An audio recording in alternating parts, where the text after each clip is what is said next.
أعوذ بالله من الشيطان الرجيم. بسم الله الرحمن الرحيم.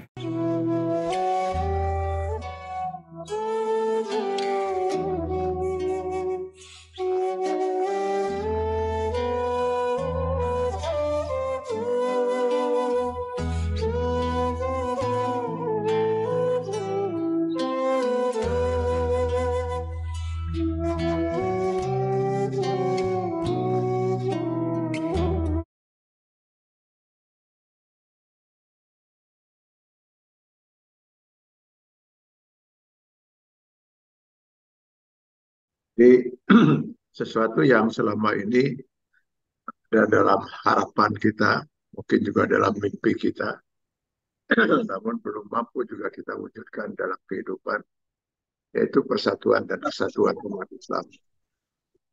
Padahal ajaran Islam begitu luar biasa ya, memberikan pedoman bagaimana kita membangun persatuan dan kesatuan umat ini.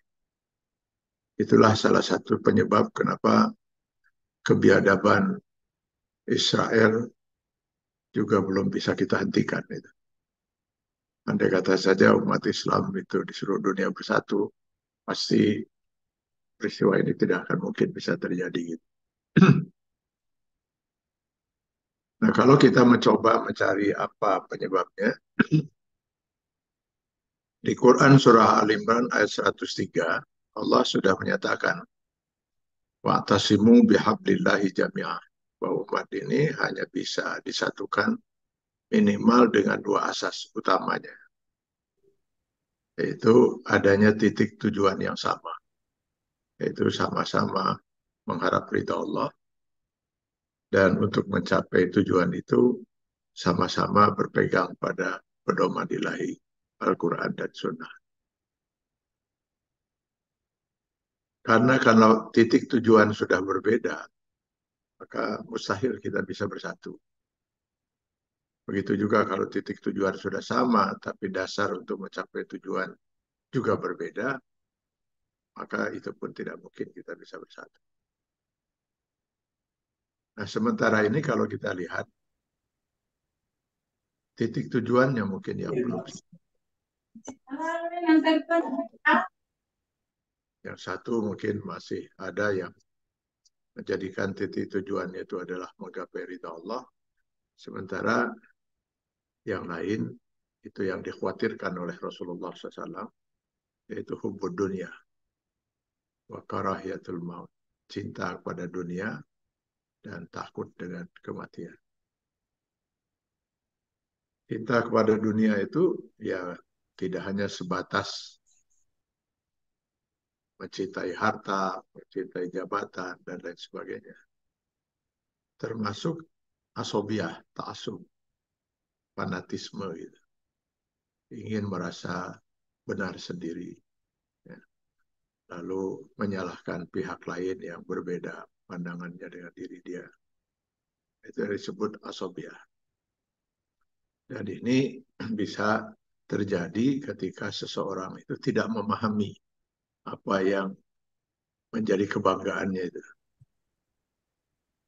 Dia hanya sebatas tahu dan mengikuti taklid lah itu ya. Taklid itu mengikuti.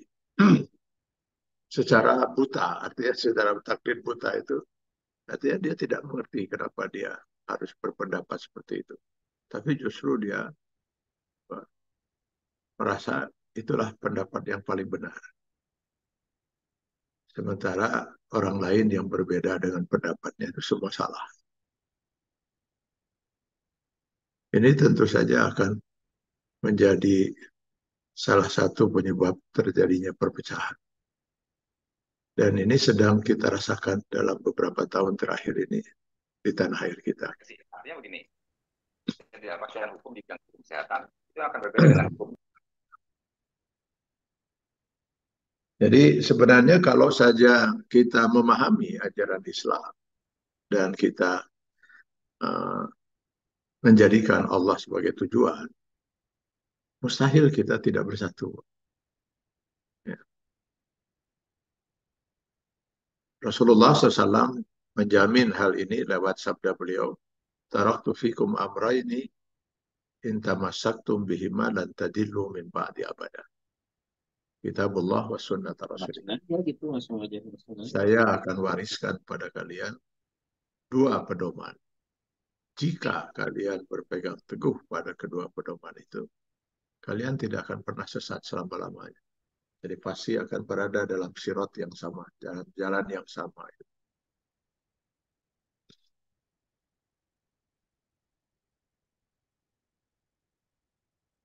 Kalau kita tamsilkan, sebagaimana ditamsilkan oleh Al-Quran di Quran Surat Ibrahim ayat 24-25, Islam itu diibaratkan seperti sebuah pohon.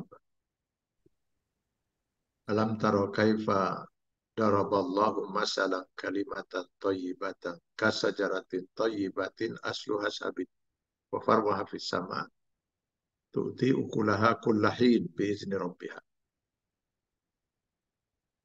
Jadi Islam dan umatnya itu diibaratkan dengan sebuah pohon yang baik. Akarnya itu menghujam ke dasar tanah. Sementara dahan pohon itu menjulang ke langit. Lalu pohon itu tumbuh dengan subur dan berbuah. Yang buahnya bisa dinikmati oleh masyarakat yang hidup di sekitar pohon itu. Sepakat para ahli tafsir menyatakan yang dimaksud dengan akar pada pohon itu adalah akidah. Keimanan yang didasari oleh kalimat thayyibah, la ilaha illallah. Sedangkan dahannya itu ibadah dalam kaitan hablum minallah. Dan buah dari pohon itu adalah ibadah dalam kaitan hablum minannas. Al-Quran dan sudah memberikan pedoman itu. Bagaimana akidah yang benar. Bagaimana ibadah yang diinginkan oleh Allah. Baik hablum minallah maupun hablum minannas. Sehingga tidak mungkin seorang muslim bisa berbeda pohonnya. Jadi kemanapun kita pergi, ke ujung dunia manapun kita bertemu dengan seorang muslim, pasti akidahnya sama. Yaitu akidahnya sebagaimana dinyatakan oleh Allah sendiri dalam surat Al-Ikhlas. Qul huwallahu ahad, Allahu samad, lam yalid wa lam yulad wa lam yakul lahu kufuwan ahad. Kita pergi ke ujung dunia manapun ketemu seorang mukmin, pasti akidahnya persis sama seperti itu. Bahwa Tuhannya itu adalah Allah. Dia esa, tidak beranak, tidak diperanakan, tidak ada sekutu baginya. Gak mungkin ada yang berbeda. Lalu dalam ibadah tadi, dalam batang pohonnya itu pun tidak mungkin berbeda. Ke ujung dunia manapun, kita ketemu dengan seorang muslim, mau di Afrika sana, mau di mana. Pasti sholatnya itu 5 waktu. Dan sholat subuhnya itu pasti 2 rakaat. Maghribnya 3 rakaat. Sementara zuhur, asar, isanya 4 rakaat. Pasti saumnya itu di bulan Ramadan. Dan hajinya itu pasti ke Tanah Suci, ke Mekah. Tidak mungkin berbeda di situ. Kalau terjadi perbedaan, ini berarti bukan Islam. Mungkin mereka yang mengaku-ngaku Islam. Tidak mungkin berbeda. Jadi di mana sebenarnya letak perbedaan yang dimungkinkan dalam Islam? Itu hanya ada pada ranting-ranting kecil dari pohon itu. Yang disebut dengan furu'iyah. Masalah-masalah furu'. Masalah-masalah ranting yang menurut Islam itu tidak terlalu penting. Gitu. Artinya keislaman seseorang tidak akan sampai terganggu gitu oleh keberadaan perbedaan pada ranting-ranting kecil itu. Ranting-ranting kecil ini masalah kehidupan yang tidak ada petunjuknya misalnya dalam Quran dan Sunnah. Ya. Jadi masalah-masalah yang memang ketika kita cari dasar hukumnya dari Quran dan Sunnah tidak ada. Maka terjadilah dalam kondisi seperti ini, maka setiap orang Muslim dimungkinkan untuk mengeluarkan pandangan dan pendapatnya. Seperti dialog Rasulullah SAW dengan Muaz bin Jabal ketika beliau diutus menjadi gubernur di Yaman. Rasul bertanya, nanti kalau kamu sudah menjadi gubernur di Yaman dan kamu menemukan permasalahan, dengan apa kamu selesaikan masalah itu? Kata Muaz, saya akan cari jawabannya dari Al-Quran. Andai kata kamu tidak temukan di dalam Al-Quran, saya akan cari dalam hadis. Jika dalam hadis juga kamu tidak temukan juga jawabannya, kata Muaz, saya akan beristihad dengan pendapat saya sendiri. Rasul lalu menepuk pundak Muaz bin Jabal sambil kemudian mengatakan, Alhamdulillah, segala puji bagi Allah yang telah memberikan petunjuk kepada Rasul utusan dari Muhammad. Artinya, setiap orang mukmin ya, dalam tentu dengan kemampuan ilmunya yang memadai, dia berhak untuk beristihad ketika tidak ada nas. Nah, Islam adalah agama yang sempurna. Jadi semua unsur kehidupan itu sudah diatur oleh Allah dalam Quran dan Sunnah. Tetapi ada mungkin masalah-masalah yang tidak terlalu prinsip, ini tidak dibiarkan begitu saja. Hikmahnya adalah, ya mungkin pergantian zaman itu bisa menyebabkan orang kebutuhan terhadap aturan dan hukumnya berbeda-beda. Yang tidak mungkin berubah ya sudah dinyatakan oleh Al-Quran. Gitu. Jadi sholat itu misalnya 5 waktu, subuh 2 rakaat, sampai kiamat nggak boleh berubah itu. Bahwa saum itu di bulan Ramadan, nah itu nggak boleh berubah. Gitu. Tapi kalau nanti kita cari bagaimana saumnya seorang kalau dia berada di bulan. Ya, andai kata manusia bisa berada di bulan itu kan. Terus saumnya ukurannya seperti apa? Atau bagaimana dengan orang yang tinggal di sebuah negara di mana dia tidak pernah melihat terbit dan tenggelamnya matahari, misalnya di kutub. Selama sekian bulan dia tidak bisa melihat terbit dan tenggelam matahari. Lalu bagaimana ukuran puasanya? Nah itu kalau cari dalilnya dalam Quran dan hadis tidak akan ketemu. Karena yang ada dalam Al-Quran itu mulai saum itu, mulai terbit fajar sampai terbenam matahari. Nah sekarang dia tidak melihat terbitnya bulan, terbitnya matahari dan tenggelamnya matahari. Nah disitulah istihad nanti. Istilah istihad. Jadi kemungkinan istihad itu karena tidak ada nas. Atau kemungkinan lain, istihad itu karena ada nasnya. Hadis. Ini terutama di hadis ya. Ada nasnya. Tetapi nasnya hadis ini menimbulkan perbedaan di kalangan para ulama. Sebagian ulama menyatakan ini hadis sahih. Sehingga dia pergunakan hadis itu sebagai hujah, sebagai dalil. Sebagian ulama lagi berkeyakinan ini hadis tidak sahih. Karena sebagian dari periwayatnya tidak bisa dipercaya. Sehingga bagi yang berpendapat itu hadis, dia akan mempergunakan hadis itu sebagai hadis. Sementara yang tidak berkeyakinan itu sebagai hadis, maka dia akan beristihad. Jadi ada dua kemungkinan itu. Kemungkinan yang ketiga, ada hadisnya. Dan hadis itu sahih. Semua ulama hadis sepakat itu hadis sahih. Hadis itu sahih. Hanya pengertian yang dimaksud dalam hadis itu multitafsir. Kalau mau haji, ya saya kata heli atau yang tidak kan beda-beda banyak. Mangga saya tahu tenan. Contohnya misalnya hadis Rasulullah SAW yang menyatakan la salata liman lam yaqra bi Fatihatil Kitab. Tidak salat bagi orang yang tidak membaca Al-Fatihah. Hadisnya sahih. Cuman sekarang timbul masalah di kalangan para ulama. Tidak sholat itu maksudnya apa? Bisa saja yang dimaksud dengan tidak sholat itu tidak sah sholat. Bisa juga tidak sempurna sholat. Rasul hanya menyatakan tidak sholat. La sholata. Imam Syafi'i beristihad menurut keyakinannya. Yang dimaksud oleh Rasul dengan tidak sholat itu tidak sah. Sehingga Imam Syafi'i berkeyakinan membaca Al-Fatihah itu adalah rukun sholat. Jika ada seorang Muslim mampu membaca Al-Fatihah, lalu dengan sengaja dia tidak membaca Al-Fatihah, sholatnya tidak sah.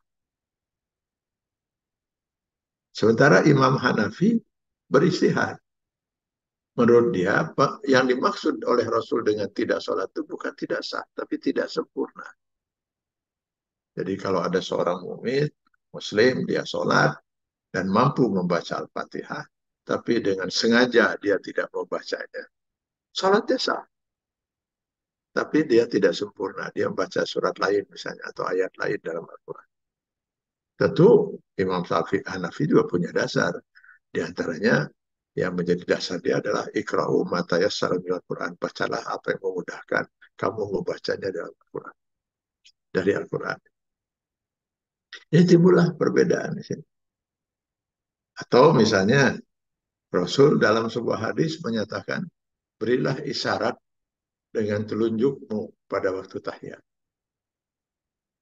Beri isyarat dengan telunjukmu pada waktu kamu bertahiyat. Nah kan gak jelas lagi. Kapan itu memberi isyaratnya itu? Ada yang berpendapat ya sudah dari awal sampai akhir sudah saja telunjuk itu di manteng gitu kan dari awal sampai akhir. Imam Syafi'i kemudian berpendapat lain. Jangan-jangan yang dimaksud oleh Rasulullah beri isyarat itu ketika ada sesuatu yang sangat penting untuk ditekankan dalam tahiyat. Nah, dia berpendapat si telunjuk itu digerakkan ketika menyebut illallah dalam syahadat.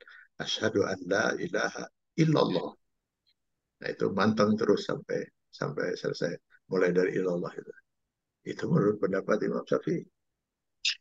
Imam Hanafi berpendapat, menurut saya tidak demikian. Justru si telunjuk itu digerakkan ketika menyebut kata la. Asyhadu an la, dia bergerak kata ilaha illallah, turun lagi. Nah, cuman segitu aja kata tugas telunjuk itu. Penekanannya pada waktu tidak ada Tuhan kecuali Allah. Kalau Imam Syafi'i, saya bersaksi tidak Tuhan kecuali Allah. Nah, di situ penekanannya. Sementara Imam Hambali berpendapat lagi. Menurut Imam Hambali, yang perlu digerakkan telunjuk pada waktu tahiyat itu setiap seorang yang sholat itu membaca, menyebut nama Allah dalam tahiyat. Jadi at-tahiyatul mubarakatus salawatut thayyibatu lillah. Assalamualaikum warahmatullahi wabarakatuh. Jadi setiap menyebut nama Allah bergerak. Jadi sudah 4 mazhab. Mazhab yang kelima menyatakan Imam Malik, gerakan saja telunjuk itu mulai dari awal tahiyat sampai akhir ke kanan dan ke kiri. Di at-tahiyatul mubarakatus salawatut thayyibatu lillah. Nah, pertanyaannya sekarang, mana yang benar? Oh, mari kita kembalikan pada Quran dan hadis. Itu kan dasar hukum kita. Yang nggak ada dalam Al-Quran penjelasannya. Ada dalam hadis. Hadis hanya menyatakan beri isyarat dengan telunjukmu. Kan nggak jelas itu isyaratnya kapan gitu kan. Nah sekarang mana yang benar? Ya nggak tahu. Kalau Bapak Ibu ingin tahu mana yang benar, ya harus pergi ke alam barzah. Temui Rasulullah di sana, lalu tanya, Rasulullah yang mana yang benar?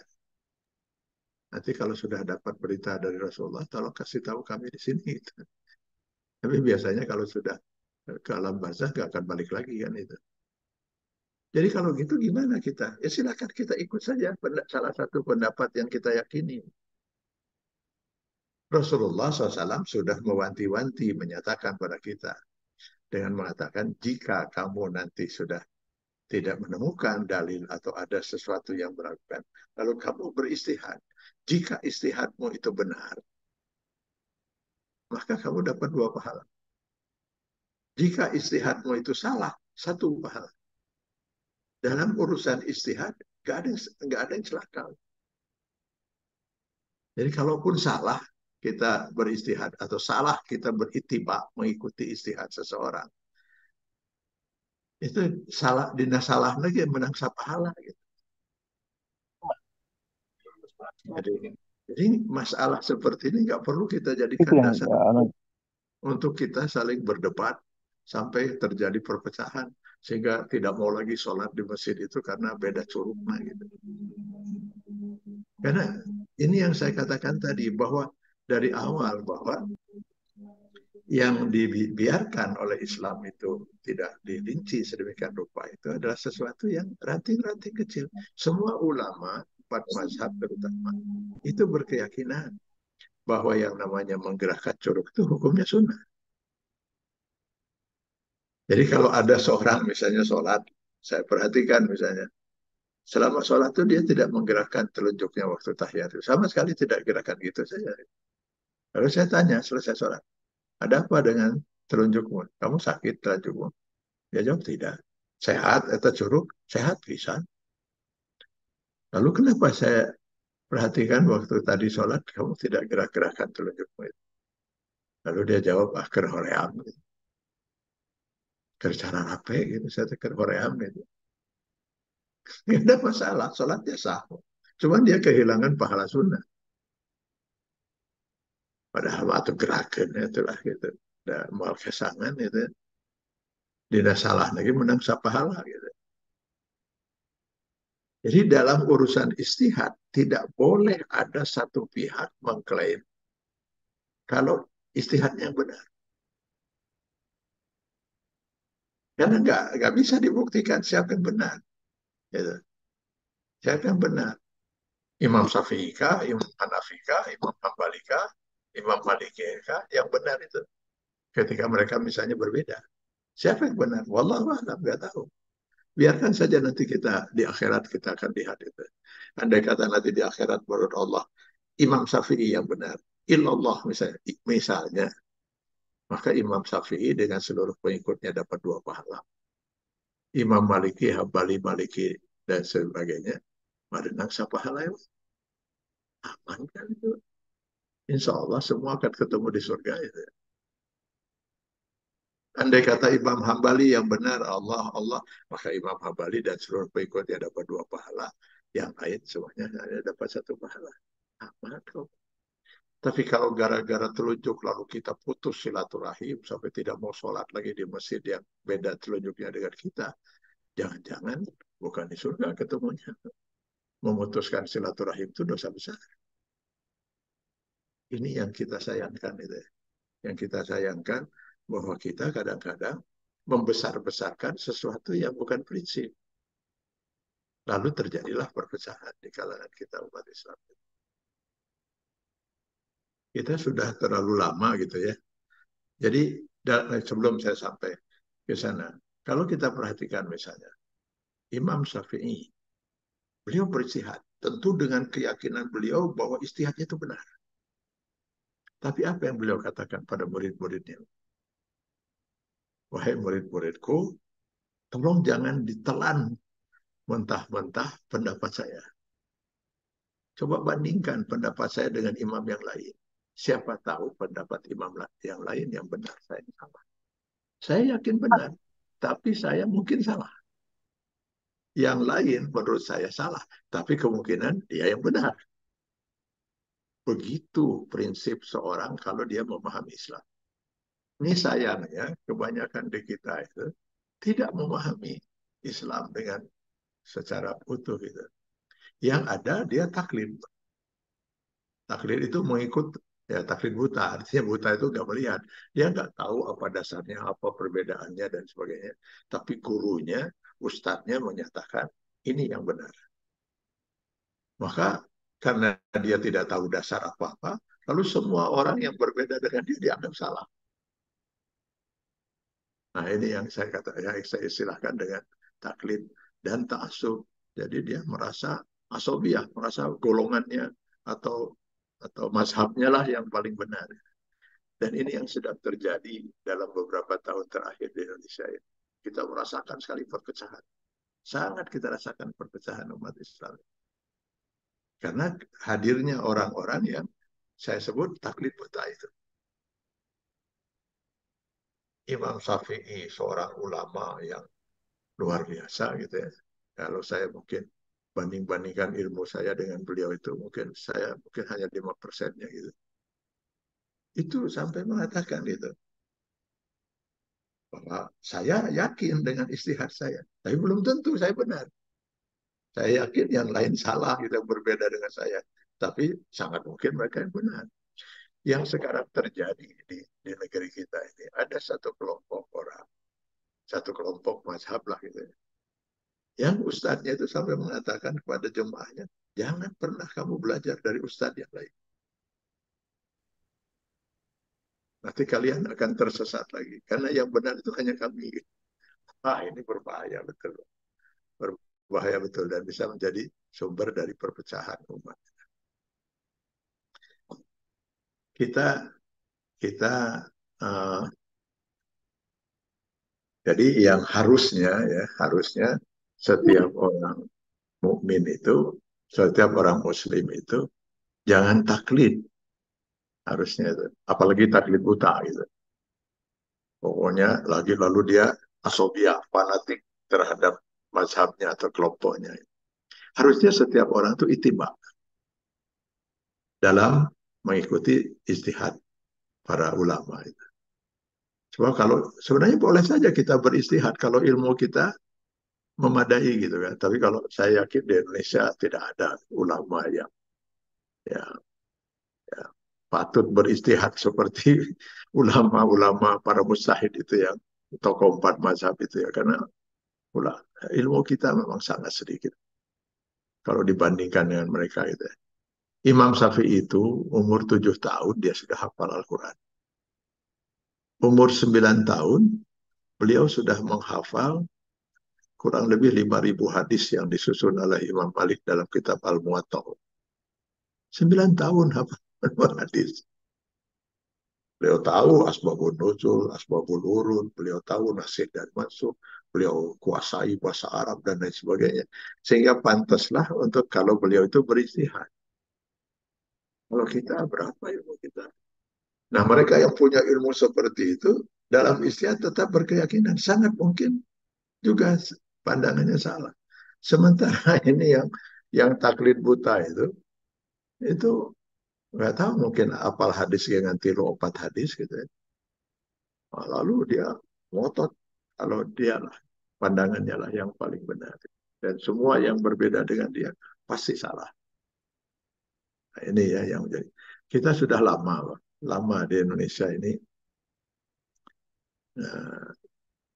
disibukkan dengan persoalan masalah kunut, gitu ya, masalah usoli. Panjang kan cerita kita selama ini ya. Ada yang kekeh itu dengan harus baca kunut setiap subuh, ada yang tidak. Lalu ada yang tidak membenarkan kita baca usoli, ada yang ya membenarkan. Panjang sudah cerita kita masalah itu. Dan ketika ini sudah cukup reda gitu ya, tidak timbul lagi masalah seperti ini, sudah saling memahami, ya sudahlah kalau imamnya baca kunut, saya tidak pengikut mazhab kunut, ya sudah saya tidak aminkan, gitu, selesai. Itu urusan 23 rakaat dan 11 rakaat, ya sudah, kalau imamnya taraweh dan witirnya 11 rakaat, saya 23, saya tinggal ikut saja dengan imam yang 11, imam 11 pulang, saya tinggal lanjutkan lagi sisanya. Selesai persoalan. Nah, setelah kita sudah menganggap ini sudah masalah selesai, sehingga kita tidak perlu lagi lah umat ini terpecah dengan urusan kunut dan usoli dan masalah jumlah tarawih itu. Nah, muncul lagi sekarang ada masalah-masalah yang dibesar-besarkan itu menurut saya itu.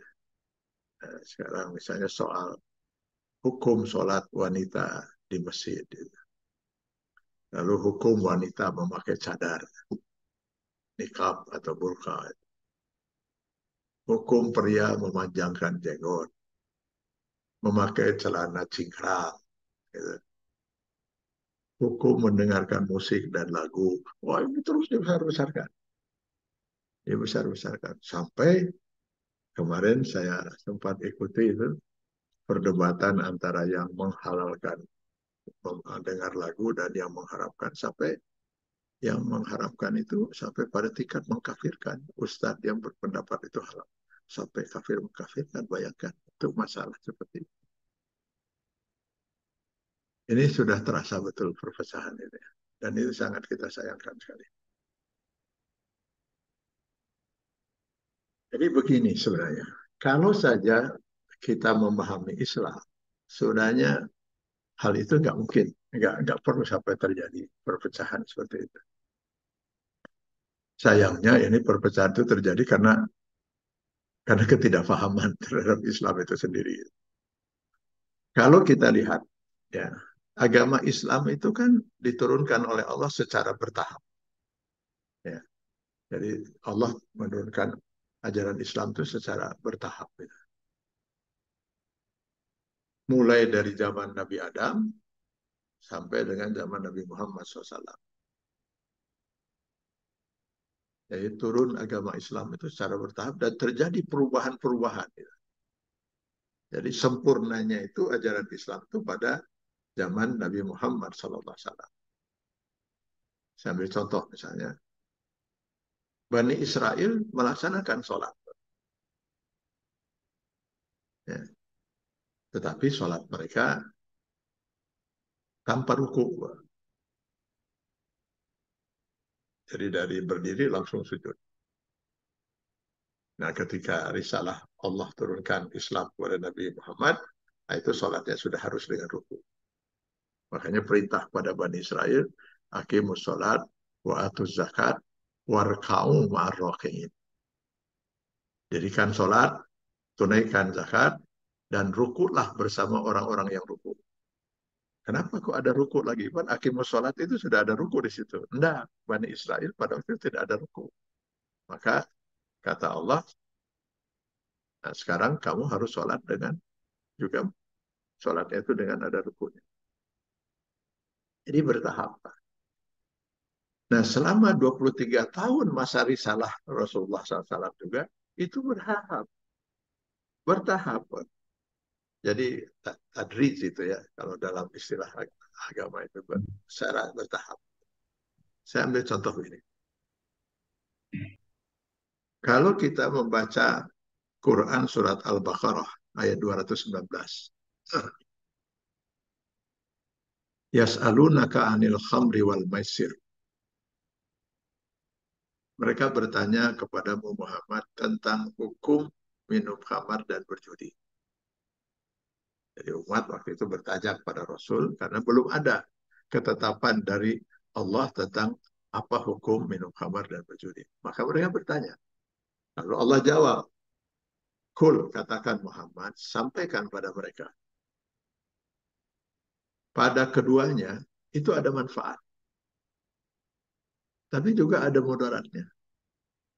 Dan mudaratnya itu lebih besar daripada manfaatnya. Sampai di sini. Bolehkah? Ini sekarang ayat ini ada di dalam Al-Quran. Ya, kalau Bapak Ibu baca sekarang.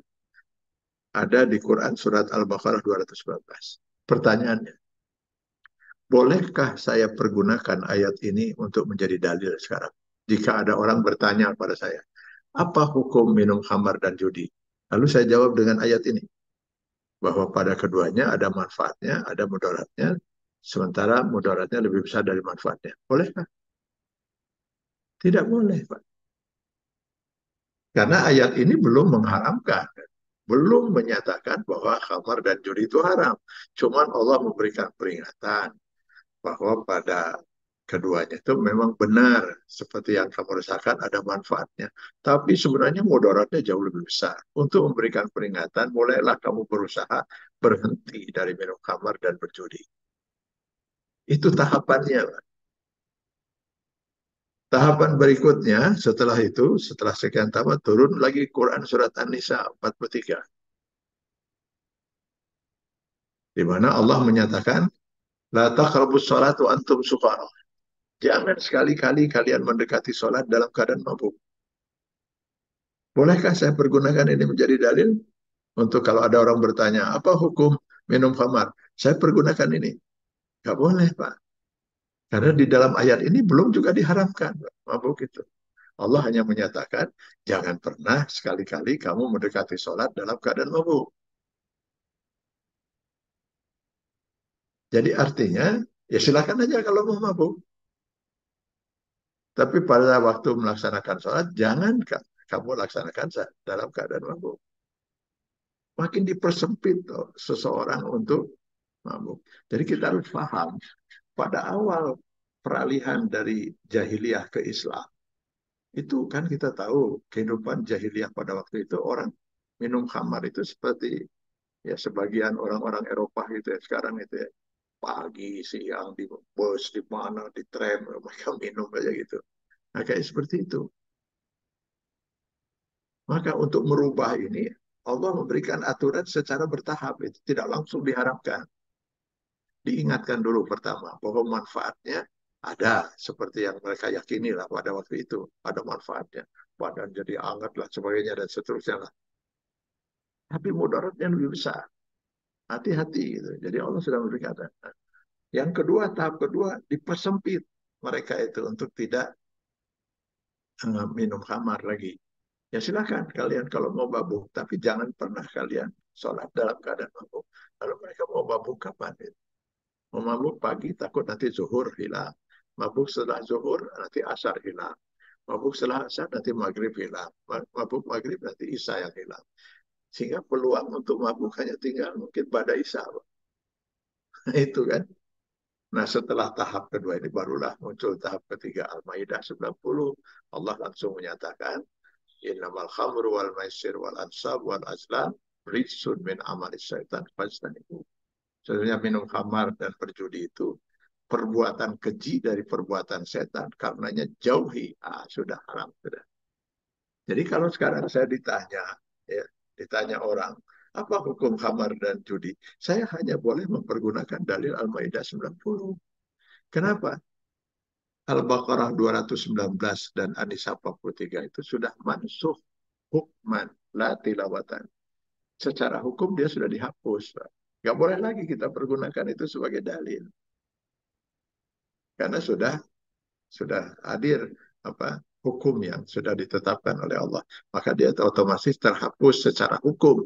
Secara bacaan dia masih tetap ada di dalam Al-Quran.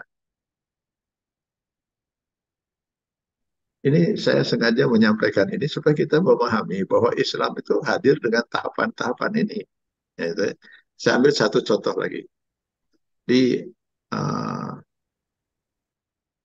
Quran surat Al-Baqarah 180, Allah berpesan, Iza hadara ahdakumul maut, jika seorang di antara kalian sudah mendekati mati, meninggal dunia. Intaraka khairanil wasiyata lil walidain wal akrabin. Hendaknya dia menulis wasiat untuk kedua orang tua, dan saudara-saudaranya. Ini ayat Al-Quran? Ya, ayat Al-Quran. Bolehkah kita melaksanakan ini, ayat ini? Oh, nggak boleh. Sekarang ini sudah nggak bisa. Kenapa nggak bisa?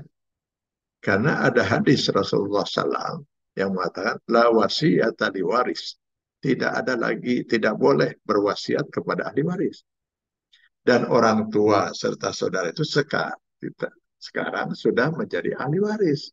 Di dalam Quran Surat An-Nisa ayat 11-12. Ini ayat 180 Al-Baqarah itu sebelum turun ayat waris. Kecenderungan orang itu biasanya dia ingin mewariskan semua harta itu pada anaknya. Tidak mau kalau sampai orang tuanya dapat malah. Apalagi saudara-saudara kandungnya. Jadi dia ingin semua harta waris itu jatuh pada anak. Maka Allah mengatur. Jangan begitu. Buat wasiat untuk orang tua dan saudara kamu itu. Jangan sampai harta itu hanya jatuh kepada anak. Itu tahapan awal. Tahapan berikutnya Allah sudah tetapkan. Orang tua itu sebagai ahli waris. Saudara-saudara itu sudah juga ahli waris. Sehingga dengan ditetapkannya mereka ahli waris, maka sudah tidak boleh lagi kita berwasiat. Karena tidak ada wasiat bagi ahli waris. Nah, jadi ini tahapannya, Pak. Jadi Kita harus mengetahui tahapan-tahapan itu. Gitu. Mana yang kemudian menjadi hukum finalnya, yang kemudian Allah nyatakan, Al-yawma akmaltu lakum dinukum wa atmamtu alaikum nikmati wa raditu lakumul Islam madinah. Al-Maidah ayat 3. Hari ini saya sempurnakan agamamu dan saya ridho Islam menjadi agamamu. Nah, itu sudah final itu. Berarti hukum yang terakhir yang ditetapkan itulah yang harus kita pegang. Nggak bisa lagi kita mempergunakan ketetapan-ketetapan hukum yang sebelumnya sebagai tahapan hukum dalam Allah mendidik orang pada waktu itu dalam perubahan dari alam jahiliyah ke alam Islam. Nah, setelah kita melihat ini, hari sekarang kita lihat. Ketika sekarang, ini saya kebetulan nggak bawa erlogin ya. Ini nggak bawa jam dan nggak ada jam di ruangan ini. Jadi tolong nanti kalau waktunya sudah habis saya diingatkan ya. Ya. Jadi apa? Kita lihat sekarang. Saya berkali-kali dalam majelis taklim bertanya kepada para ibu-ibu. Menurut ibu-ibu saya bilang, mana yang lebih baik bagi seorang wanita? Sholat berjamaah di masjid atau sholat sendiri di rumah? Pada umumnya kemudian langsung menjawab di rumah. Dasarnya apa? Hadis. Hadis Rasulullah. Bahwa sholat yang terbaik itu bagi wanita adalah di rumah. Dan pahala seorang wanita sholat di rumah itu sama pahalanya dengan laki-laki yang sholat di masjid. Hadisnya ada. Ini kita harus memahami. Hadis ini hadis pada waktu kapan ini? Tahapan kapan itu? Ini hadis pada tahapan di awal Islam. Ketika wanita memang betul-betul dikurung. Tidak boleh keluar rumah. Bahkan sampai ke masjid pun tidak dianjurkan wanita itu keluar rumah. Kenapa waktu itu wanita dikurung? Nah, kita pahami lagi. Peralihan dari masa jahiliyah ke Islam. Di masa jahiliyah itu wanita itu sama sekali tidak ada nilainya di mata kaum pria. Bukan hanya saja di Arab ya. Ya di Arab buktinya begitu lahir bayi perempuan langsung kubur hidup-hidup kan itu. Apa itu hanya di Arab? Tidak, hampir di seluruh dunia. Di India dan di Cina dulu wanita itu dianggap hanya bagian dari laki-laki. Jadi kalau seorang suami meninggal, maka istrinya itu harus ikut mati. Kalau di Cina itu dikubur hidup-hidup dengan mayat suaminya. Kalau di India dibakar hidup-hidup dengan mayat suaminya. Jadi kalau si suami meninggal, istri harus ikut mati. Tapi kalau istri yang meninggal, suaminya kawin lagi. Betapa hinanya wanita itu. Begitu juga di Yunani. Kita lihat dari pernyataan para filsuf lama seperti Socrates, Plato. Mereka mengatakan wanita itu hanya setengahnya manusia, setengahnya lagi binatang. Begitu hinanya dulu wanita itu. Nah, Islam hadir untuk membalikkan pemikiran ini. Ya. Untuk meluruskan maksud saya pemikiran ini. Nggak benar itu. Wanita itu punya derajat yang sama dengan pria. Bahkan seorang wanita yang bertakwa, misalnya yang bertakwa, itu jauh lebih mulia daripada seorang pria yang tidak bertakwa. Inna akramakum, maka ya Yohanes, inna khalaqnakum min zakari wa unsa. Di Al-Hujurat 13, saya ciptakan kalian dari laki-laki dan wanita. Berlain-lain suku, berlain golongan, dan sebagainya. Siapa yang paling mulia? Yang paling mulia adalah yang paling bertakwa. Jadi kalau ada seorang wanita itu sangat bertakwa, dia lebih mulia dari pria. Nah, Islam ingin mengembalikan ini. Caranya bagaimana? Wanita dikurung dulu. Dikurung dulu, ditanamkan dulu ajaran itu. Sampai ajaran itu betul-betul meresap pada umat. Barulah wanita itu dibolehkan keluar. Gitu. Jadi pada waktu itu bukan hanya ke masjid. Nggak boleh wanita ziarah kubur. Nanti ada hadisnya itu. Nggak boleh. Ya nggak boleh keluar. Kalaupun mau keluar dari rumah, terpaksa harus keluar, tutup wajahnya. Ini urusan cadar itu di awal-awal Islam. Jadi memang harus disembunyikan si wanita itu untuk tidak menimbulkan fitnah itu. Sampai keluar rumah pun tutup. Sehingga orang tidak mengenal siapa itu. Karena dia tertutup lewat cadarnya itu.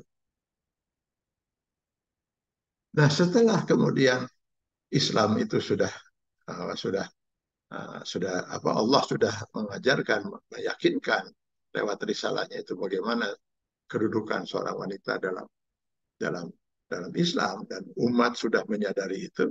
Nah, baru nanti Rasulullah akan kita ketemu hadis kuntuna itu. Dulu saya pernah melarang. Nah, sekarang apa alasannya kita melarang wanita sholat di masjid? Apalagi alasannya? Toh wanita kan sudah keluar, malah sudah ke mall, sudah kerja, sudah seperti itu dan sebagainya. Ibu pergi ke mall kan tidak didampingi oleh suami, masa ke masjid malah nggak bisa. Di masjid, alhamdulillah, kalau khawatir terjadi fitnah, di masjid pakai hijab itu antara laki-laki dan wanita dipisah. Di mall mana pakai hijab? Mana yang lebih kemungkinan terjadi fitnah? Mall atau di masjid? Jadi apa alasannya lagi sekarang kita tidak untuk melarang wanita sholat berjamaah di masjid? Sebaiknya wanita itu sholat berjamaah di masjid. Saya pernah nanya kepada para jemaah, para ibu-ibu. Ibu-ibu pernah umroh ke Tanah Suci atau pernah haji? Pernah. Nah, waktu berada di haji itu, ibu sholat di mana? Di masjid. Nah, katanya kan wanita itu sebaiknya sholat di rumah, jadi ibu harusnya sholat di hotel itu. Jangan ke Masjidil Haram. Lalu apa kita anggap para ulama di Saudi Arabia, di Mekah, di Madinah itu tidak ngerti hadis, tidak ngerti ajaran Islam.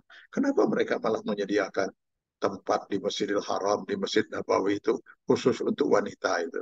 Pintu masuk khusus wanita dan sebagainya kan itu. Yang kita saksikan itu. Kenapa mereka tidak tidak berdiri saja di depan pintu lalu mengusir setiap wanita yang mau masuk ke masjid? Untuk wanita sebaiknya di rumah, sebaiknya di hotel. Kan enggak. Itu kondisi hukum pada awal-awal Islam. Maka selalu jawabannya oh lain. Kalau di Mekah itu pahalanya kan di Masjidil Haram itu 100.000 dan sebagainya. Kalau di Madinah sekian dan seterusnya. Loh, kan sama saja sekarang juga. Ibu sholat di masjid, di rumah itu cuma satu pahala karena ibu sholat sendirian. Sementara kalau ibu pergi ke masjid, sholat berjamaah, nilainya sudah 27. Makin besar jamaahnya kan makin besar. Makin besar juga pahalanya. Nah, kenapa tidak diambil di masjid? Dan kalau kita mau berpegang pada hadis ini, yang saya katakan itu hadis awal dari Islam. Seorang wanita itu sebaiknya sholat di rumah itu bahkan dicari tempat yang gelap, ruangan yang gelap. Jadi di gudang lah gitu. Memang harus disembunyikan waktu itu wanita itu. Jadi sayangnya kita tidak memahami tahapan awal ini, lalu melihat hadis itu. Lalu kita hukumkan tanpa kita melihat asbabul urud hadis itu, sebab timbulnya hadis itu apa dan sebagainya. Lalu tahapan hukumnya seperti apa dan sebagainya. Bahwa kemudian sekarang ada orang tertentu misalnya tetap ingin mempergunakan katakanlah tadi apa cadar dan sebagainya. Silakan Pak. Silakan, saya selalu berusaha untuk menghargai pendapat pandangan orang lain itu. Kalau memang dia tetap ingin melakukan itu, ya silakan saja. Tapi jangan kemudian tuduh semua yang tidak pakai cadar itu tidak munah gitu, tidak sesuai dengan aturan Islam. Ya, jangan-jangan malah yang menuduh itu yang tidak memahami sunnah menurut orang yang tidak berkeyakinan seperti itu karena mereka tahu bahwa itu bukan tahapannya lagi gitu. Sekarang saja di Saudi Arabia itu kan pada buka cadar kan, Pak. Mulai pada buka cadar. Kenapa? Karena sekarang nggak ada pilihan bagi pemerintah Saudi Arabia yang sudah tidak bisa lagi mengandalkan minyak sehingga wanita dulu sama sekali wanita itu tidak ada yang bekerja, nyupir mobil saja nggak ada gitu. Sekarang terpaksa wanita harus bekerja. Nah, harus bekerja, ya harus dikenal identitasnya. Ya terpaksa dibuka cadar kan. Ya, nah, jadi memang situasi itu tidak memungkinkan untuk. Tapi sekali lagi, saya tetap menghargai kalau ada orang yang mau tetap melakukan itu silakan saja gitu. Tapi jangan pernah kemudian menuduh orang lain yang tidak melakukan itu sebagai yang jaisan sehingga timbullah perpecahan yang tidak kita harapkan itu. Nah, yang kedua misalnya masalah apa lagi? Masalah janggut. Masalah janggut. Nah, ini kita harus pahami dulu di awal Islam itu Allah Subhanahu wa taala menghendaki gitu lewat rasulnya agar umat Islam itu penampilannya bisa dibedakan dari orang yang bukan muslim. Sehingga dari penampilan sudah ketahuan oh dia muslim. Caranya gimana? Nah, orang lain kata Rasulullah itu mencukur janggutnya, memanjangkan kumisnya. Ada yang memanjangkan kumisnya dan memanjangkan dua janggutnya. Maka supaya kamu bisa beda dengan yang lain, cukur kumis, panjangkan janggut pada waktu itu. Tapi jangan hanya difahami soal janggut saja. Waktu itu memang Islam di awal-awal itu ingin umat Islam itu betul-betul beda dengan yang lain. Sehingga dengan mudah setiap orang muslim itu bisa mengetahui dari pekarangan rumahnya saja. Kalau ada orang yang pekarangan rumahnya itu bersih, rapi, tertata rapi lah gitu ya. Maka itu pasti rumah seorang muslim. Begitu dalam hadisnya. Tapi kalau ada rumah pekarangannya itu jorok, kotor, bararau, nah itu pasti rumah seorang Yahudi. Jadi di awal itu memang lahiriah itu ditampilkan, Pak. Padahal Islam sebenarnya hadir bukan untuk membentuk lahiriah, penampilan. Rasulullah SAW hadir dengan menyatakan innama bu'istu liutammima makarimal akhlak. Saya ini diutus Allah untuk menyempurnakan akhlak, budi pekerti, kepribadian manusia. Bukan soal penampilan. Kita sekarang ribut soal penampilan. Kepribadian Islamnya hilang. Malah dilaksanakan oleh orang-orang non-Islam, kepribadian itu. Kita membuat, masa dengan ciri seperti itu lalu orang itu lalu bisa disebut muslim hanya karena melihat pakaiannya dan penampilannya gitu. Yang mau dinilai kan pribadinya, Pak. Kepribadiannya. Nah sekarang kepribadian Islamnya malah dijalankan oleh orang-orang non-muslim. Sekarang ajaran Islam yang menyangkut masalah prinsip keimanan, an-nazafatu minal iman, kebersihan itu sebagian pada iman. Siapa yang melaksanakan itu? Orang-orang non-muslim. Nah, malah pergi kita ke negara, ke Eropa, kemana gitu. Termasuk yang dekatlah di Asia itu. Kita pergi ke Singapura atau Jepang. Gitu. Luar biasa mereka bersih gitu. Loh kita di negara yang katanya mayoritas penduduk Islam, joroknya kawas kia. Jadi kita malah bangga dengan penampilan, tetapi kepribadian kita hilang. Malah justru itulah Islam itu membentuk pribadi, bukan penampilan. Dan sekarang sudah susah kita membedakan itu. Kalau dulu memang begitulah bedanya Islam itu yang ini Japan panjang janggutnya, yang lain misalnya.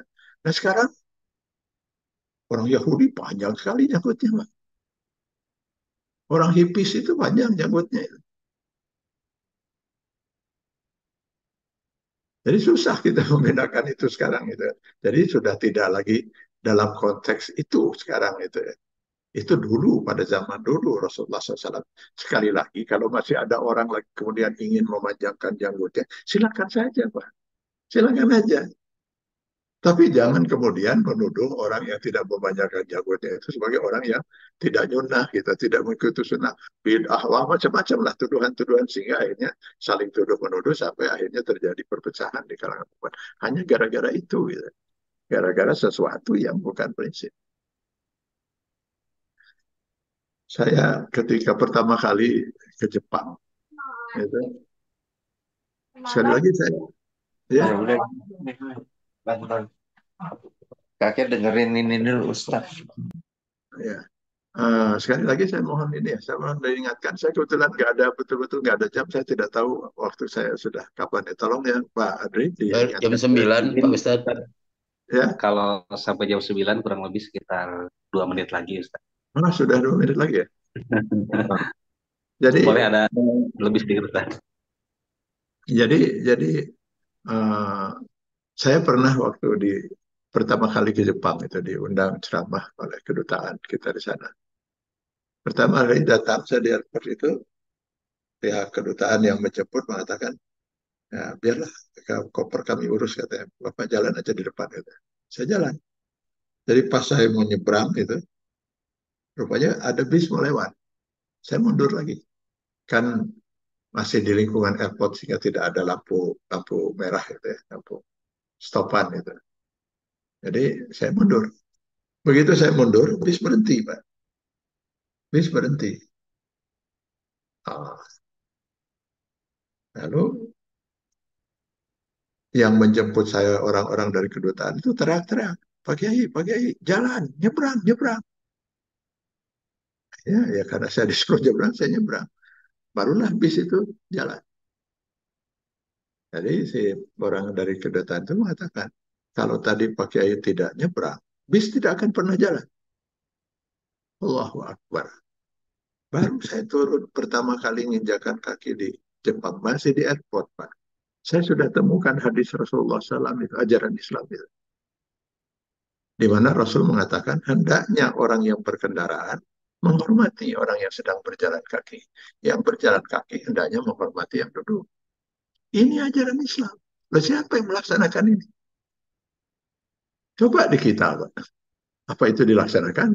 Yang di negeri yang katanya mayoritas Muslim itu. Lalu saya ditantang oleh orang kedutaan itu. Silahkan katanya cari, tapi harus di jalan ya, di trotoar di mana silahkan aja. Pokoknya di lingkungan. Silahkan cari, kalau ketemu satu puntung rokok di trotoar, kami bayar $100. Maka saya selama di Jepang sibuk nyari-nyari puntung rokok itu. Lumayan menunang 10 kan $1.000 itu kan. Ya Alhamdulillah saya nggak nemu, Pak. Karena si orang Jepang yang perokok itu, begitu dia habis, sebelum ketemu tong sampah, dia akan pegang terus puntung itu, Pak. Atau dia makan sesuatu, kemudian ada ininya, ada bungkusnya, ada plastik atau apa, dia pegang terus selamanya itu. Sampai dia ketemu tong sampah. Ya. Sehingga kita bisa melihat bagaimana kemudian, bukankah ini ajaran Islam? Yang melaksanakan mereka kan itu. Dulu ketika kita belum populer memakai masker, Pak, saya waktu di sana itu naik taksi, kebetulan saya pergi jalan itu, naik taksi, supirnya pakai masker. Lalu saya pikir, ada apa dengan diri saya gitu? Apa mereka mengira bahwa saya ini dari negeri pembawa penyakit gitu, gimana gitu, sampai mereka harus pakai masker itu. Lalu ketika saya pergi ke mall, saya temukan juga beberapa pelayan itu pakai masker. Lalu saya tanya, kenapa mereka pakai masker? Oh, mereka sedang flu. Mereka tidak ingin kalau penyakit itu menyebar dan kena pada orang lain. Loh, apakah itu bukan ajaran Islam? Islam kan yang mengajarkan itu. Bersin, kita tutup mulut kita supaya jangan sampai itu bisa menyebar bakteri atau virus itu kepada orang lain. Loh, kok malah mereka yang melaksanakan itu semua, Pak? Kita malah ribut urusan penampilan itu. Lalu keislaman seseorang dinilai dari bajunya, dilihat dari penampilannya. Kepribadiannya mana? Sementara Rasulullah mengatakan, saya diutus oleh Allah itu hanyalah semata-mata untuk menyempurnakan pribadi. Bukan salah penampilannya gitu. Jadi ya sekali lagi, silahkan kalau kita mau punya penampilan khusus gitulah gitu. Penampilan yang bagaimana, silahkan saja. Tapi bukan itu, dan bukan itu dasar kita untuk menilai orang yang tidak seperti itu tidak islami atau tidak nyunah dan seterusnya. Ini kok seperti dicari-cari permasalahan seperti itu ya. Dan ini yang membuat keprihatinan. Saya lama di Mesir, Pak. Dan saya mengenal faham ini, Pak. Rasanya orang-orang di sana nggak fanatis seperti ini, Pak, yang saya lihat di Indonesia, Pak. Makanya saya biarkan selama 2 tahun terakhir ini, saya biarkan, ya saya kenal kok, ya sudah. Saya sendiri juga sependapat beberapa hal, terutama dalam masalah akidah dengan kelompok ini. Terutama dalam masalah akidah, saya sependapat. Tapi kenapa dalam masalah-masalah yang saya anggap ini bukan masalah prinsip dalam Islam itu, kenapa kita terlalu membesar-besarkan sehingga tidak ada lagi mereka mau berjamaah dengan kita. Nggak akan mau mereka bergabung bersama kita. Bahkan ustadznya melarang. Saya berkali-kali datangan jemaah.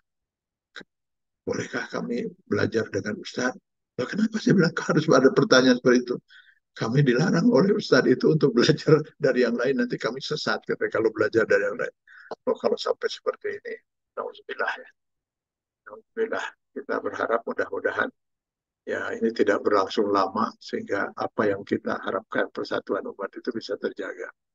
Selama akidah kita benar, prinsip ibadah kita sama-sama benar, marilah kita hormati pendapat masing-masing.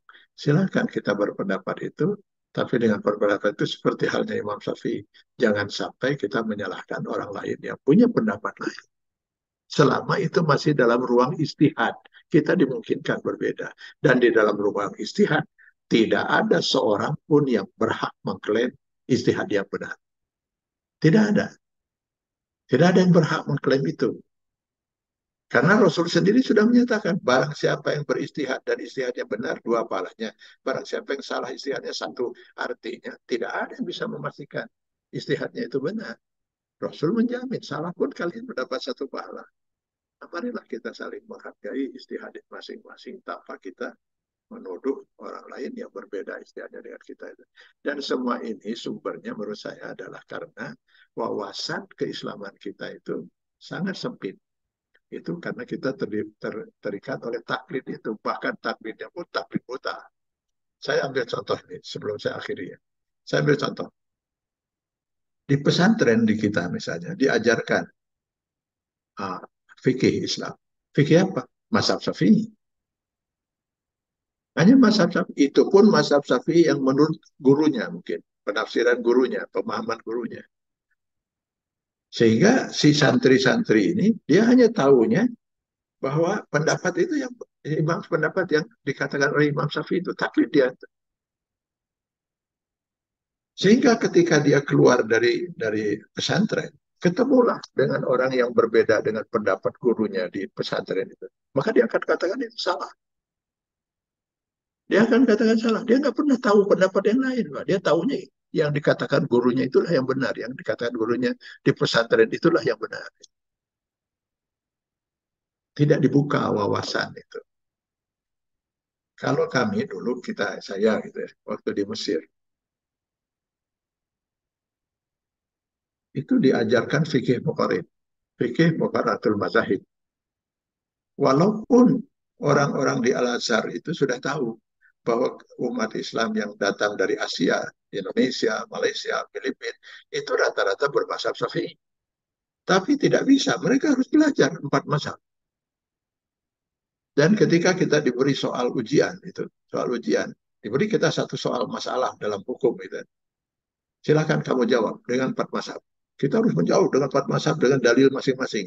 Menurut Imam Syafi'i, pendapat tidak adalah begini, dalilnya adalah ini. Menurut Imam Hanafi, dalilnya adalah ini. Pendapatnya adalah ini, dalilnya ada seperti itu. Semua itu. Lalu kita diminta, mana pendapat yang benar menurut kita? Mana pendapat yang benar menurut kita? Lalu kita harus kemukakan, kenapa kita beralasan ini yang benar? Apa alasan kita menyatakan ini benar itu? Jadi dibuka wawasan itu. Sehingga di asrama itu, asrama Madinatul Bu'us itu, sekarang lebih di sana ada 1.800 mahasiswa. Dari 4 mazhab itu. Kenapa? Dari Asia umumnya Imam mazhab Syafi'i. Orang Mesir sendiri terbagi 2, Syafi'i dan Hanafi. Orang Saudi Arabia kebanyakan bermazhab Hambali. Orang Afrika, Chad, Eritrea, Somali kebanyakan bermazhab Maliki. Selama 6,5 tahun saya berada di asrama itu, sholat di masjid di asrama itu, kumpul 4 mazhab itu. Belum pernah ada pertengkaran sekalipun. Karena apa? Kita tahu, oh itu mazhab Syafi'i, oh itu mazhab Hanafi, oh dia mazhab Maliki. Selesai persoalan. Harusnya umat itu didewasakan seperti itu. Sehingga dia berhak bahkan memilih 4 mazhab. Saya dalam masalah ini saya bermazhab Syafi'i karena saya yakin dalil Imam Syafi'i lebih kuat dibanding yang lain. Tapi dalam masalah ini saya pegang mazhab Hanafi karena saya yakin alasan Hanafi lebih kuat. Itu dinamakan ittiba. Harusnya umat Islam itu ittiba, bukan taklid. Apalagi taklid buta. Itu yang bikin perpecahan itu taklid itu. Dan taklidnya taklid buta. taklid, dia mengikuti mazhab Syafi'i. Kenapa kamu berpendapat dengan mazhab Syafi'i? Kenapa kamu bermazhab ini? Ya, katanya ini yang benar. Apa alasannya? Ya nggak tahu. Nah, itu taklid. Nggak tahu dalil, nggak tahu alasan apa-apa. Dia tutur saja dengan pendapat itu. Nah, yang kemudian yang kita katakan dengan taklid buta itu, lalu dia tidak mau melihat pendapat yang lain. Semua pendapat lain itu salah. Selama di ruang istihad, tidak ada satu pihak pun berhak menyatakan orang lain salah. Nah, itu ya. Jadi baiklah, itu saya kira yang bisa saya sampaikan. Sebenarnya masih banyak beberapa contoh yang lain itu yang tadi sempat saya sebut itu kan, masalah celana cingkrang, masalah masalah apa musik, masalah lagu dan lain sebagainya. Yang sekarang ini kok begitu luar biasa dijadikan dasar untuk kita berbeda. Yang terakhir, ini mohon waktu ya, terakhir ini saya ingin menekankan lagi. Ketika kita bicara tentang sunnah Rasulullah, harus kita bedakan ada sunnah tasri'iyah, ada sunnah ghair tasri'iyah. Maksudnya apa? Sunnah Rasul itu apa? Ucapan, perbuatan, sikap, tindakan Rasul. Nah, persoalannya, apakah semua ucapan, perbuatan, tindakan Rasul itu menjadi sunnah? Tidak, Pak. Ada yang jadi sunnah, jadi hukum, sunnah tasriyah. Ada sunnah Rasul tapi tidak menjadi hukum. Sekarang saya ambil contoh misalnya. Rasul makan dengan tangan kanan. Lalu beliau menyatakan, hanya setan yang makan dengan tangan kirinya. Oh, ini berarti sunnah tasriyah. Ini jadi hukum. Jadi hukum karena ada pernyataan keras bahwa yang hanya setan yang makan dengan tangan kirinya. Jadi hukum dia. Itu jadi sunnah tasriyah. Kita harus mengikuti sunnah Rasul dalam hal ini. Makan dengan tangan kanan. Sekarang Rasul makan dengan tangan kanan tanpa sendok. Dan itu pun bukan dalam satu piring, tapi satu tempayan beramai-ramai, lalu setelah makan dijilatin itu. Apakah itu sunnah hukum atau bukan? Bukan, Pak. Nggak ada Rasul menyatakan. Hanya setan yang makan dengan sendok dan garpu itu. Nggak ada. Atau iblis lah yang makan sendok dengan sendok garpu. Nggak ada. Berarti ini sunnah ghairut tasriyah. Silakan. Mau pakai tangan, mau pakai sendok, pakai garpu, mau pakai apa sumpit atau mau pakai apa, silakan aja. Itu sunnah yang menjadi hukumnya itu tangan kanan. Nah itu. Aurat laki-laki itu dari pusar sampai lutut. Nah, sekarang mau bentuknya seperti apa? Kemudian kalau dipakai lagi baju ke atas, itu lebih baik lagi. Nah, kalau sekarang saya sholat dari pusat sampai lutut, sah tidak sholat saya? Sah, karena saya sudah menutup aurat. Tentu semakin ditutup, semakin baik kan mestinya kan begitu. Jadi kita harus pahami. Rasulullah SAW kalau bepergian pakai unta. Bepergian pakai unta. Apakah itu jadi sunnah tasriyah, sunnah hukum? Tidak. Jadi apakah kalau kita sekarang bepergian pakai mobil itu bid'ah gitu, melanggar sunnah gitu, melanggar sunnah Rasul? Kan tidak, itu sunnah yang tidak menjadi hukum. Jadi kita harus membedakan mana sunnah Rasul yang menjadi hukum, mana sunnah Rasul yang tidak menjadi hukum. Kalau tidak, jadi bid'ah semua itu.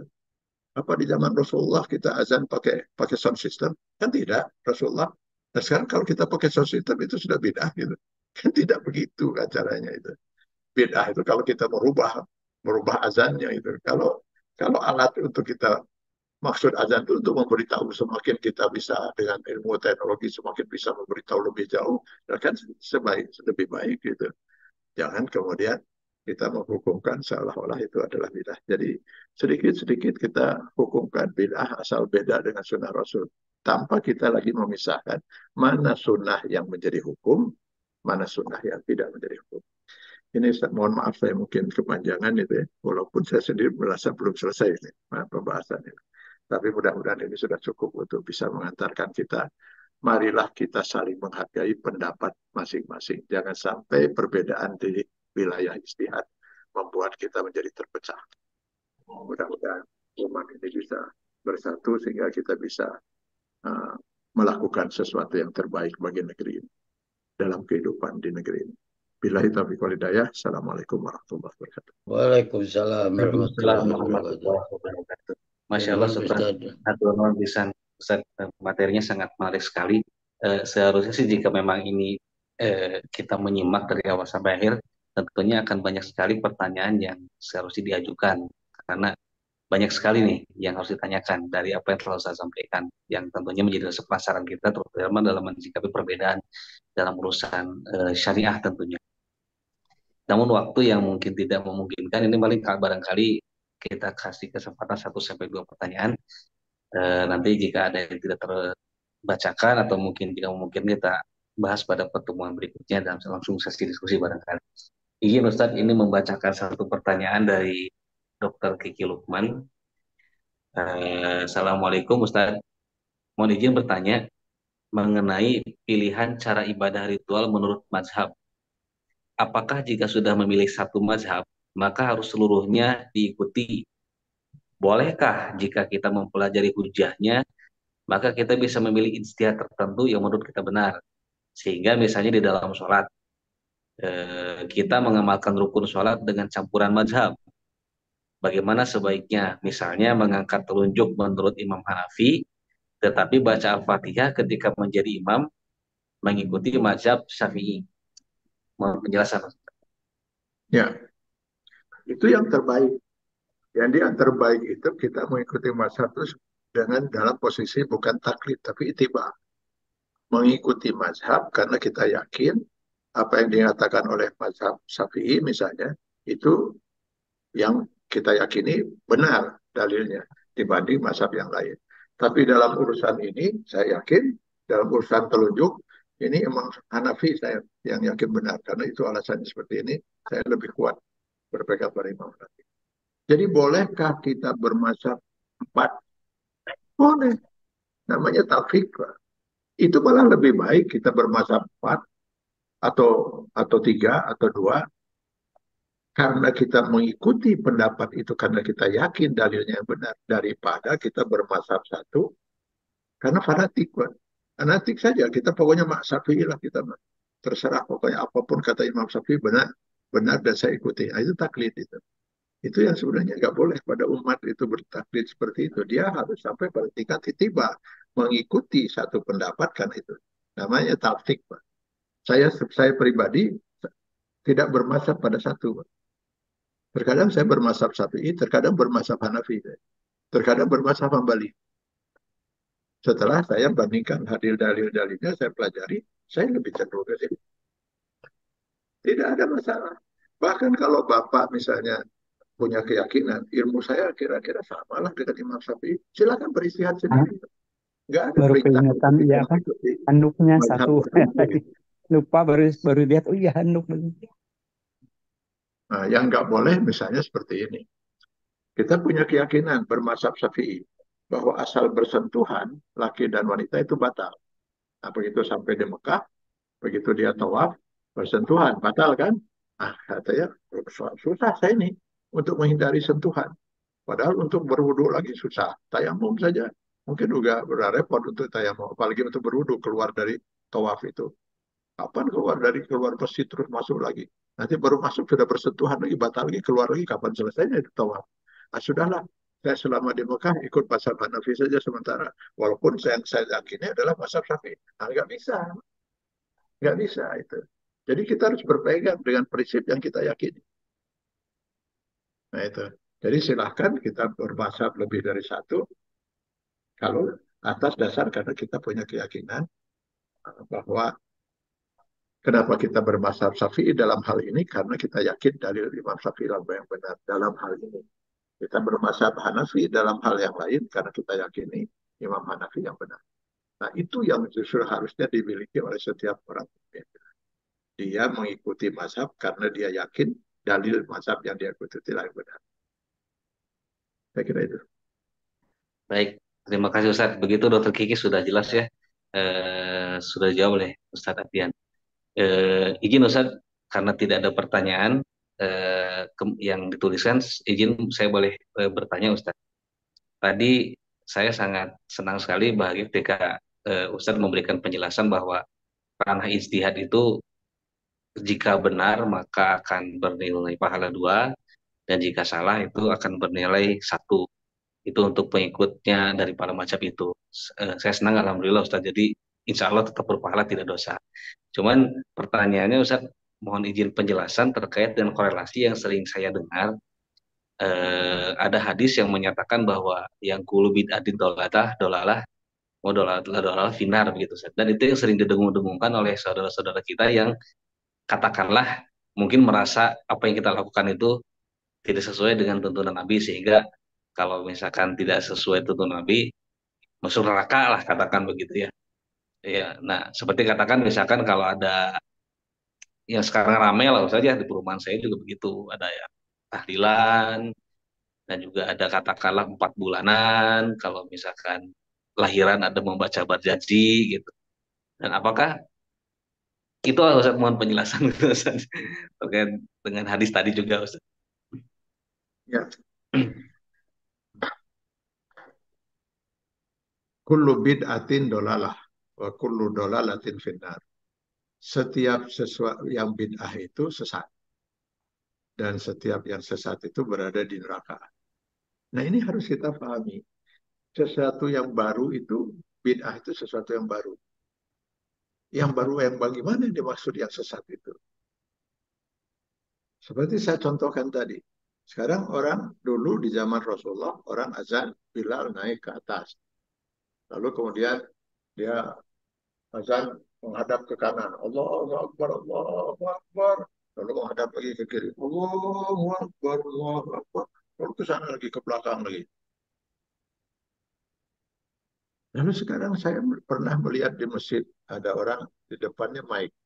Lalu dia menghadap ke kanan. Allahu Akbar, Allahu Akbar. Allah. Nah, untuk apa menghadap ke kanan, ke kiri lagi? Dulu Bilal itu menghadap ke kanan, ke kiri, ke kanan, supaya suaranya itu bisa terdengar kemana-mana. Lalu sekarang mic ada di depan kita. Malah kalau menghadap ke kanan, ke kiri, makin tidak terdengar. Pak. Ngapain juga sekarang harus ke kanan, ke kiri?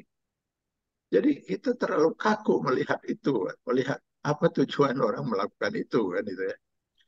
Jadi itu pertama. Dan kedua, jadi yang dimaksud bid'ah ini apa? Kalau itu kita melakukan yang disunahkan oleh Rasul demi untuk melaksanakan itu, semakin baik kita bisa melaksanakan, ya tentu itu tidak termasuk bid'ah. Bid'ah itu kita membuat sesuatu yang baru dalam hukum, dalam Islam. Misalnya apa?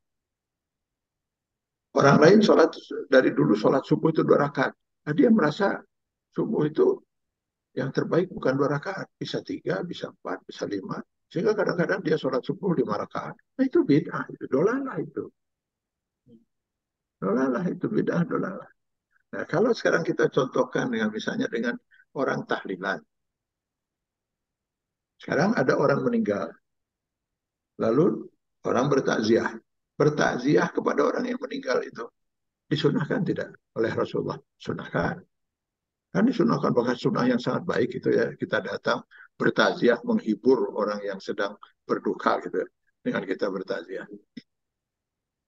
Lalu kemudian saya sering bertakziah itu, saya terus terang saja rada ini gitu ya, rada rada nggak bisa nerima gitu ya. Kebetulan mungkin kumpullah orang-orang di situ yang sudah lama nggak pernah ketemu itu. Ya, karena mereka temannya meninggal dunia, maka datang dari mana-mana kumpul sana. Yang terjadi itu ngobrol, ketawa, dan lain sebagainya. Terjadi seperti itu. Gitu. Mana, gimana kita harusnya menghibur orang yang sudah meninggal? Kita malah ngobrol terbahak-bahak, ketawa, dan sebagainya. Wah, dari mana saja, kok. Gak ada suasana takziah itu. Gitu. Nah, kalau sekarang kemudian kita datang takziah, bukankah sebaiknya terus kita baca Al-Quran? Itu kan lebih baik gitu. Kita baca Al-Quran, berikan saja, bagikan Al-Quran pada yang datang itu. Ayo kita baca Al-Quran. Silakan, mau baca Yasin, mau baca apa, silakan saja. Atau kita masing-masing berzikir gitu kan. Masa kita bertaziah, lalu baca Quran, lalu bid'ah, lalu masuk neraka gitu. Masa gara-gara kita membaca tahlil, tahlil itu kita membaca la ilaha illallah. Tahlil itu kita membaca itu. Ada orang pernah bertanya pada saya, Bapak suka tahlilan? Tiap hari saya bilang. Saya tiap hari baca tahlil itu, la ilaha illallah itu. Masa gara-gara kita pergi takziah, lalu kita membaca la ilaha illallah gitu kan, lalu membaca Al-Quran, lalu kemudian kita jadi masuk, jadi bid'ah, jadi masuk neraka jahanam gitu. Jadi di mana letak yang bid'ahnya itu? Letak bid'ahnya ketika kita menetapkan, Pak. Kita menetapkan hukum baru. Bahwa kalau ada orang meninggal dunia, itu harus kita membaca tahlilan di malam pertama, malam kedua, malam ketiga, malam ketujuh, malam 40, malam ke 100, malam ke setahun, malam ke 1000. Nah, di sini permasalahan. Siapa yang membuat aturan itu? Malam 1, malam 2, malam 3. Kita membuat aturan baru dalam Islam. Lalu dikaitkan lagi, ini angka-angka ini bukan dari agama kita, malah dari agama orang lain. Nah, ini lebih berbahaya. Ini bolehlah kita sebut beda ini. Beda, nggak boleh kita membuat aturan baru dalam agama. Kalau tahlilnya nggak salah, baca Qurannya nggak salah. Tapi membuat aturan baru harus pada malam 1, malam 2. Nah, ini yang jadi masalah. Aturan dari mana ini? Anda sudah membuat aturan baru dalam Islam. Itu ya, jadi kita harus pisahkan seperti itu. Sehingga jangan sampai nanti kesannya, kenapa orang datang membaca Yasin malah masuk neraka? Kenapa orang baca la ilaha illallah malah jadi masuk neraka? Bukan baca Yasin dan ininya. Ketika kita membuat aturan baru dalam dalam bacaan itu, bahwa itu harus dibaca di malam ini, malam itu, malam malam kesehatan. Nah, itu bedanya itu ketika kita membuat aturan barunya, bukan bukan membaca Al-Qur'annya, supaya nanti jangan orang memahami kok baca Al-Quran malah jadi masuk neraka gitu. Ya seperti itu. Baik. Jadi yang membuat aturannya Ustadz ya. Tapi ketika Nah, katakanlah di keluarganya itu sendiri, katakan keluarga almarhum, dia mengundang saudaranya, lalu dia membaca Al-Quran dan berdoa, dan pada saat itu ternyata bertepatan dengan hari yang dipilih gitu loh Ustadz ya, katakan di hari ke-7, hari ke-40, karena sudah membudaya, tapi dia membaca Qurannya di situ bagaimana? Ustadz? Tidak apa-apa Ustadz. nah itu sebaiknya jangan gitu. Jadi sebaiknya kalau dia mau bertaziah, mengundang keluarga, mengundang teman, ya bikinlah di hari ke-8 atau hari ke-9 gitu. Atau di hari ke-6 gitu. Sehingga nggak ada dia ikatan itu. Saya pernah dulu ada seorang uh, pejabat di Jawa Barat itu, pejabat tinggi di Jawa Barat meninggal. Istrinya menghubungi saya. Kami mau minta Ustaz hadir untuk taziah, memberi ceramah lah, untuk menghibur kami keluarga gitu, apa yang harus kami lakukan. Kan bagus itu. Baik, saya bilang, kapan rencananya Bu? Oh, malam anu, tanggal sekian malam anu. Saya lihat agenda saya, wah, mohon maaf Bu, saya bilang, saya nggak bisa. Nggak bisa. Sudah ada saya jadwal di malam anu itu. Tanggal sekian malam anu itu. Lalu saya kasihkan alternatif. Bagaimana kalau di tanggal ini, Bu? Tanggal ini, malam ini. Oh, nggak bisa. Karena yang kami minta itu persis adalah malam ke-40. Oh, kalau itu dasarnya, Bu. Kalaupun saya kosong, saya nggak akan hadir. Hmm. Saya nggak akan hadir. Kalaupun saya jadwal saya kosong, saya nggak akan hadir. Kalau itu yang menjadi alasan. Dia nggak ngerti. Ya, maksudnya gimana?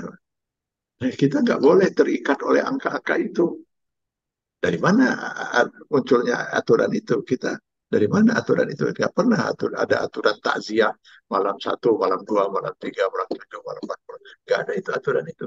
Jadi kalau kita melakukan itu dengan aturan seperti itu, kita telah membuat aturan baru dan Islam. Jadi sebaiknya Ibu laksanakan saja di malam 45, 47, 46 itu. Ya silakan laksanakan itu. Nah, baru dia ngerti. Hanya ini karena tidak mengerti juga kan itu. Ya ini dilaksanakan waktu itu nggak tahu di malam 46 atau berapa itu. Ya kapan kita ada waktunya itu untuk bertaziah, mengumpul, lalu kemudian ada orang mengingatkan pada yang semua yang masih hidup bahwa kita pun akan mati gitu itu. Lalu kemudian eh, apa yang harus dilakukan untuk orang yang sudah meninggal oleh kita yang masih hidup itu, terutama keluarganya. Kan bagus itu. Masa gara-gara kita menasihati itu lalu kita masuk neraka semua gitu. Karena itu beda. Gitu. Kan itu nggak begitu cara kita melihat aturan apa masalah yang dimaksud beda. Gitu. Saya kira itu. Baik, baik Sufran, jazakallah alhamdulillah Ustadz. Jadi begitu para jamaah sekalian, alhamdulillah ternyata kita semakin paham bahwa kita tidak boleh saling menyalahkan dan juga terutama tidak boleh merasa paling. Dan semoga dengan ilmu yang kita dapat pada malam hari ini kita semakin bisa menjadi tambah itibanya semakin diperkuat barangkali, dan tidak hanya taklid apalagi taklid buta. Mohon izin Ustaz karena waktu ini dan juga ada dua pertanyaan yang belum saya bacakan. Jika dimungkinkan Ustaz, ini kayaknya akan ada banyak pertanyaan. Apakah boleh di bulan depan kita masih di tema yang sama, tetapi ketika langsung dibuka langsung saya membacakan beberapa pertanyaan yang mungkin berhubungan dengan furu'iyah ini Ustaz? Ya, insya Allah. Baik, jadi begitu para jamaah. Jadi nanti di bulan depan kita bertemu, semoga kita bertemu dengan Ustaz dan kita akan langsung saja sesi diskusi. Jadi lebih spesifik dengan kebutuhan pelajaran kita. Itu saja barangkali. Sekali lagi saya mohon maaf kepada para jamaah sekalian karena waktu, dan saya juga akan bertolak ke Jakarta Ustaz lagi. Jadi insya Allah kita akan bertemu kembali pada hari yang akan datang bersama Ustadz di bulan selanjutnya. Mohon izin Ustadz sebelum tutup untuk memimpin doa seperti biasa untuk kita dan juga untuk saudara-saudara kita di Palestina. Baik, saya kira marilah kita sama-sama berdoa, terutama untuk saudara-saudara kita di Palestina. Saya menghimbau agar kita, kalau kebetulan juga pengurus di masjid misalnya, agar kita laksanakanlah qunut nazilah ya. Karena nggak banyak yang bisa kita lakukan, harus kita upayakan untuk sebaik mungkin bagi saudara kita. Sementara ini adalah kita berdoa. Auzubillahi minasyaitonirrajim. Bismillahirrahmanirrahim. Alhamdulillahirabbil alamin. Wassalatu wassalamu ala asyrafil anbiya wal mursalin wa ala alihi wa ashabihi ajmain. Allahumma innaka afuwwun karim tuhibbul afwa fa'fu anna. Allahumma a'izzal islam wal muslimin wa azil asyirka wal musyrikin. Allahumma tujna minal fitan ma zahara minha wa ma batan. Allahumma ansur ikhwanana al-muslimin al-mujahidin fi Palestin minal yahudi wal wasibin wa minas salibin al-hakidin wa min sa'iri a'da'il islam wal muslimin.